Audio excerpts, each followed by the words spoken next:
तो हेलो दोस्तों, game of thrones की prequel series house of the dragon का सीजन 1 कंप्लीट हो चुका है। टोटल 10 एपिसोड है इसके, जो कि लगभग 1 घंटे के करीब ही सारे के सारे। और ये सीरीज़ हिंदी में रिलीज़ नहीं हुई है, ये डिज्नी प्लस हॉटस्टार पर आपको इंग्लिश में देखने को मिल जाएगी।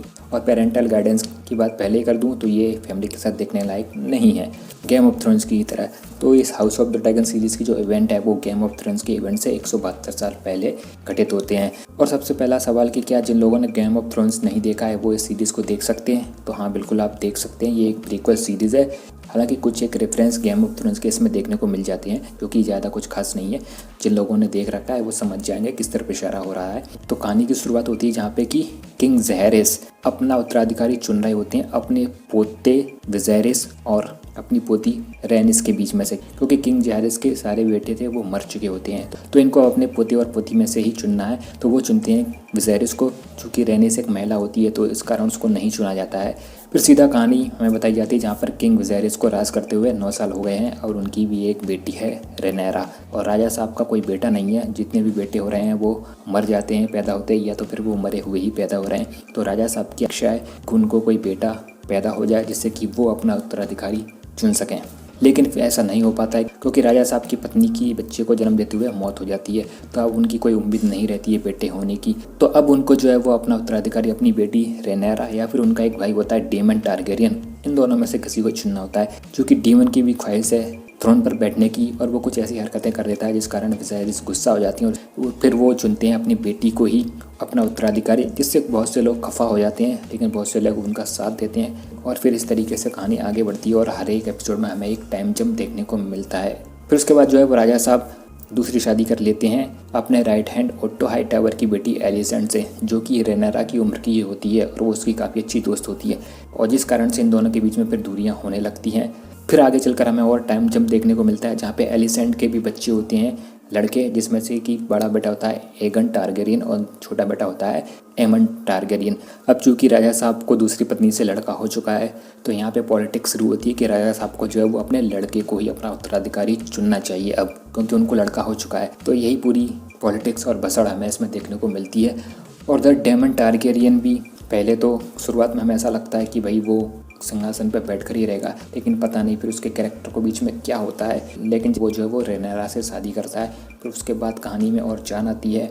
तो इस तरीके से इस सीरीज में भी कुछ बेहतरीन मूवमेंट हमें देखने को मिल जाते हैं और कैरेक्टर डेवलपमेंट भी हमें अच्छा खासा देखने को मिल जाता है। पॉलिटिक्स तो इसमें है ही, और जितने भी कैरेक्टर इसमें हमें देखने को मिलते हैं वो ज़्यादातर ग्रे कैरेक्टर ही हमें देखने को मिलते हैं। कभी ऐसा लगेगा शुरुआत में कि ये कैरेक्टर तो बहुत ही अच्छा है, लेकिन एंड होते होते वो कैरेक्टर बुरा हो जाता है, या जो शुरुआत में बुरा होता है वो एंड होते होते अच्छा हो जाता है। जैसे कि किंग विजैरिस का ही किरदार ले लो, शुरुआत में मुझे वो कैरेक्टर इतना खास नहीं लगा था, लेकिन सीरीज़ के एंड होते होते भाई ये कैरेक्टर पसंद आने लगता है। तो 8वें एपिसोड में एक ऐसा मूवमेंट आता है जहाँ पर इसको एक बहुत महत्वपूर्ण फैसला लेना होता है राजा को। तो ये चल कर आता है ना झुका हुआ छड़ी लेकर, वो वाला सीन बहुत गजब था यार। ऐसे ही पे मूवमेंट है इस सीरीज़ में जो अपना एक इम्पैक्ट छोड़ते हैं। खासकर यार लास्ट का जो एपिसोड है यार, उसमें वो रेनेरा वाला पूरा मूवमेंट है यार, वो तो गजब का था। तो एक तरफ उसका बाप भी मर चुका है, दूसरी तरफ उसका सक्सेशन भी किसी ने ज़बरदस्ती छीन लिया है, उसको जो बेटा पैदा हुआ है वो भी मरा हुआ पैदा हुआ है। तो यार सब कुछ एक साथ उसके साथ घटित हो रहा है उस समय।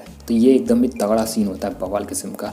बाकी इसके अलावा इस सीरीज़ में ड्रैगन का भी काफ़ी अच्छे तरीके से इस्तेमाल हमें देखने को मिलता है गेम ऑफ थ्रोन्स के मुकाबले। और यहाँ पर CGI VFX भी ड्रैगन्स का काफ़ी अच्छा है। यहाँ पर हमें करीब 9 ड्रैगन देखने को मिलते हैं, मैंने गिने नहीं है वैसे तो, और सारे के सारे ड्रैगन्स अलग होते हैं। एक ड्रैगन सबसे बड़ा है, फिर कोई उससे छोटा है। तो यहाँ पे ड्रैगन भी कहानी का एक हिस्सा है। और जिसके अलावा जितने भी कैरेक्टर हैं उनमें भी एक अच्छी खासी डेप्थ हमें देखने को मिलती है। खासकर जो डेमन टारगेरियन का किरदार है यार, वो तो मेरा फेवरेट है। ये किरदार सबसे अचंभित कर देने वाला किरदार है, ये कब क्या कर जाए पता नहीं। और मैट स्मिथ ने इसको काफ़ी अच्छे तरीके से प्रेजेंट किया है यार, मज़ा आ जाता है इसको देखकर। और इसमें भी कुछ हरामी कैरेक्टर हमें देखने को मिल जाते हैं जो अपनी अलग ही पॉलिटिक्स खेल रहे होते हैं। तो जैसा कि मैंने शुरुआत में कहा, हर कैरेक्टर इसमें ग्रे शेड लिए हुए है, कोई भी दूध का धुला नहीं है इसमें।